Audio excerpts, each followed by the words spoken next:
Welcome back to Investing Talk Podcast. Today we're focusing on a really crucial piece of the global energy puzzle, Fluence Energy.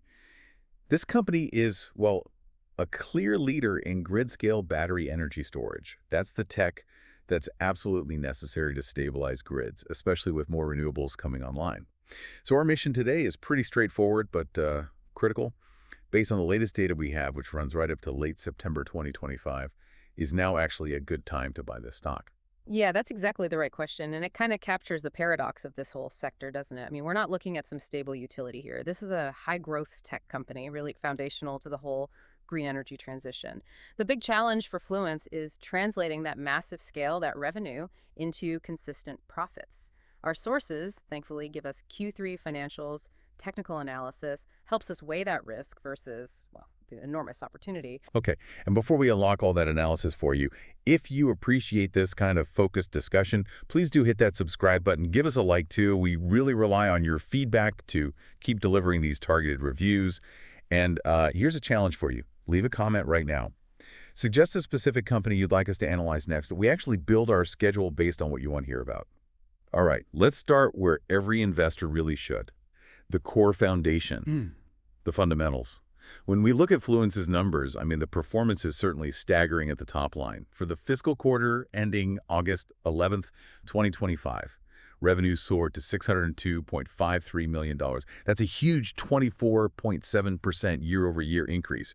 I mean, that kind of market capture shows they're nailing it when it comes to securing projects. Oh, it's excellent execution. And for me, the most important fundamental takeaway, it's how that growth is impacting their earnings momentum. Fluence actually delivered positive EPS, 0 or 1 cent for the quarter. Now, what's fascinating here is that this beat estimates by 3 cents. Why does that matter? Because these ESS providers, battery energy storage system providers, they're notoriously exposed to volatile commodity inputs, lithium especially. So to actually pull off a positive earnings surprise in this environment, that shows pretty strong cost management, good operational efficiency. It's a key step towards maturity, really. I hear the strength, definitely. Yeah. But let's flip that coin right back to the paradox we mentioned. Despite that strong revenue, that positive EPS surprise, the net margin remains razor thin. It's actually negative 0.76%. So we're basically looking at a company selling massive multi-million-dollar projects at a slight loss right now. That's the structural challenge we're betting on them overcoming. Absolutely. Yeah, net profitability is the final hurdle. They've got to convert those huge project wins into consistent, wider margin profitability. But the trajectory, it supports the bullish case. Analysts are currently forecasting the full fiscal year 2025 EPS somewhere around 0 cents. That guidance suggests management is successfully speeding up those profitability efforts. Better discipline, better project pricing, hopefully for the rest of the year. And it seems they can afford to prioritize that growth path because their balance sheet looks quite resilient, right? If you strip away the massive growth story for a second, what does their actual financial health say about their ability to keep this going? It signals excellent operational flexibility. Look at their liquidity, for instance. The current ratio, 1.64.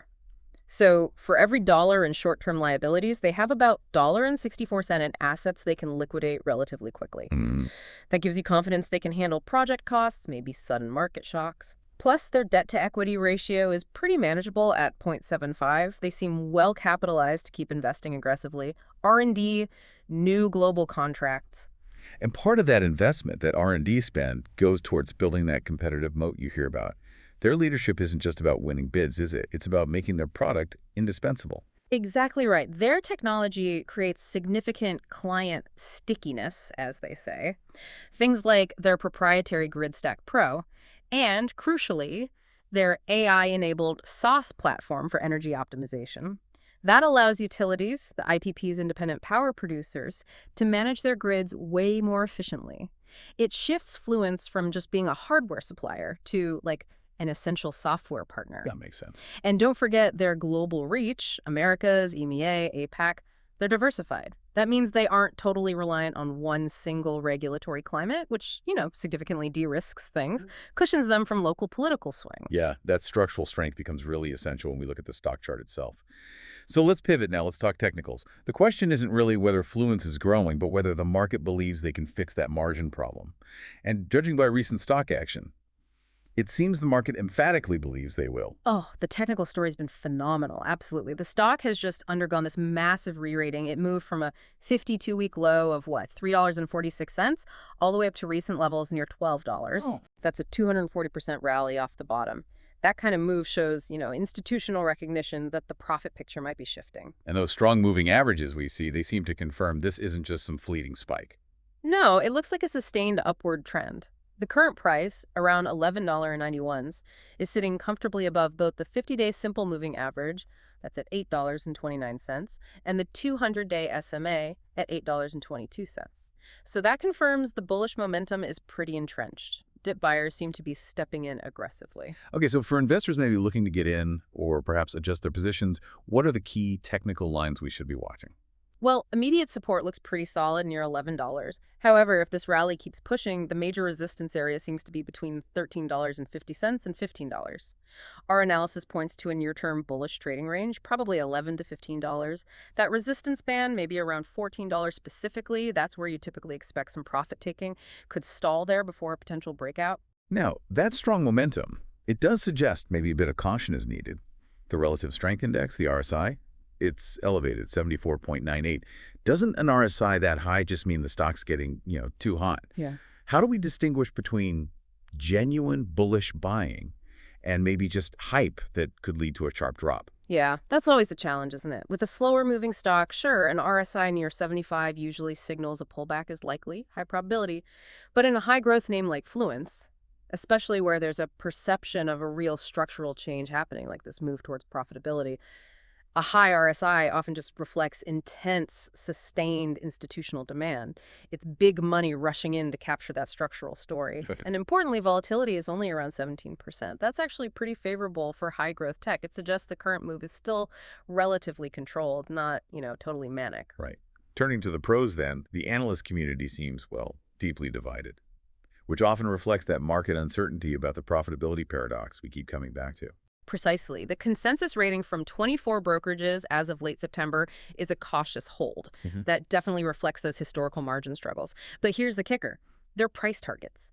They span wildly from $2 all the way up to $22. That's a huge range. It's an enormous spread, and it tells you the market is fundamentally split. Is this company a future energy giant or just, a cash-burning startup that can't quite make it work?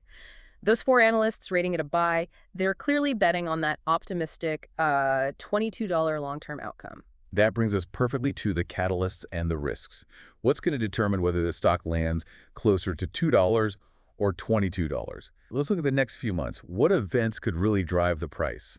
Maybe start with a recent win that validates their strategy. Yeah, that strategic win in Asia, the one they secured back in July 2025, that's a major signal. They won a contract for a 6 MW8 system in Taiwan.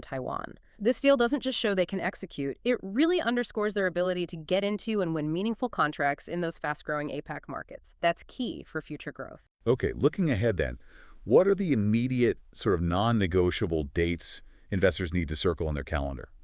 There are two key short-term catalysts, let's say, in the next 3 months. First, and probably most important, is the Q4 fiscal earnings release. That's scheduled for November 14th, 2025. Expectations are high. The market's going to scrutinize that report for clarity on margins, confirmation of profit, and definitely new backlog growth. Okay, November 14th. Got it. Second, there's a structural ETF rebalancing event. That's scheduled for October 9th, 2025. Now, depending on how indices get adjusted, this could potentially induce significant institutional flows. Might cause a brief spike or dip, something to watch. Beyond the confirmed dates, there's always that speculative buzz, isn't there? What are the whispers, the rumors circulating in the energy sector that could maybe provide some major upside? Oh, the chatter is certainly compelling. One major rumor involves a potential acquisition. A big, established energy conglomerate looking to instantly grab a strong position in grid-scale storage. Right, that would mean a big premium. Exactly. Secondly, there's speculation around accelerated commercialization of solid-state battery solutions. That likely stems from their partnership with QuantumScape. Solid-state tech is, potentially highly disruptive, better safety, better energy density. And given their focus on that sauce optimization stuff, I'd imagine there might be something brewing in the AI space. Yeah. To deepen that tech mode. You'd be right to think that. Yeah. Industry watchers, commentators, they expect Fluence might reveal a new AI-driven grid management software launch. Now, if that kind of platform is successful, it could significantly boost their high-margin SaaS revenue. Really cement their position not just as hardware guys, but as like foundational grid intelligence providers. Okay, we've covered a lot of the potential upside. Let's maybe sober up a bit and look squarely at the risks. What could truly derail this strong momentum? Stop them from solving that profitability puzzle? Yeah, risk mitigation is absolutely crucial here. The primary company-specific risk, it's purely execution risk. They simply must keep improving margins and reach full-scale sustained profitability, that negative net margin we talked about. It remains a vulnerability until it's solidly in the black. Makes sense. Second, there's regulatory risk. They do have exposure to potential U.S. policy shifts affecting renewables. Project 2025 is mentioned in sources as representing a potential rollback of climate incentives. Now, their global footprint, EMEA, APAC, that helps cushion that U.S.-specific risk, but it's still there. Right. And finally, just general sector risk, reliance on the global supply chain for parts, overall volatility in energy tech, that's always present. So, okay, we have undeniable top-line growth. We have improving earnings beats, favorable technicals, but margin concerns persist, and the expectations for November's Q4 earnings are clearly sky high. Final verdict time. Based on everything we've looked at from the sources, what's the conclusion? Is now the time to invest in Fluence Energy? Our comprehensive analysis, putting together the financials, the technicals, the future catalysts, it points to an overall bullish rating. We'd score it 8.5 out of 10. Okay, 8.5. Give us the condensed rationale. Why that level of conviction? Sure. The bullish view is really built on 3 pillars. 1, that proven ability to move towards profitability faster than maybe expected. Those earnings beats are evidence. 2, the powerful technical momentum. It confirms big investors are buying into the growth story. And 3, the huge structural tailwind. Global grid storage demand isn't speculative. It's basically mandatory for the future of energy.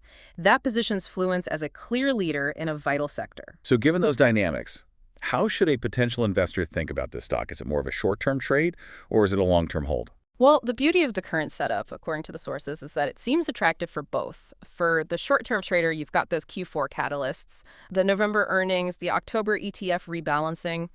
Those should generate some price volatility, potential entry, exit points within that, say, $11 to $15 range. But for the long-term investor, you're essentially buying a leading company that's positioned to capture really significant structural growth over the next decade.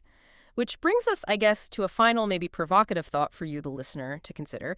Industry projections show the global energy storage market hitting an incredible 358 gigawatts and 1,028 gigawatt hours by 2030, just massive numbers. What does that immense, basically guaranteed demand imply about the true staying power, the valuation ceiling for a company like Fluence Energy? Especially if they successfully launch that speculated new AI-driven grid management software we talked about. That software could fundamentally shift their business model away from just hardware margins towards recurring high-margin revenue from foundational grid intelligence. Think about that difference. That comparison, hardware versus foundational intelligence. Yeah, that's the perfect note to end on. Thank you for walking us through that really meticulous analysis of the numbers and the sentiment around Fluence Energy. And to you, our listener, please remember, this analysis is compiled for informational purposes only. It is definitely not investment advice. Always do your own thorough due diligence before making any investment decisions. We'll see you next time on Investing Talk Podcast.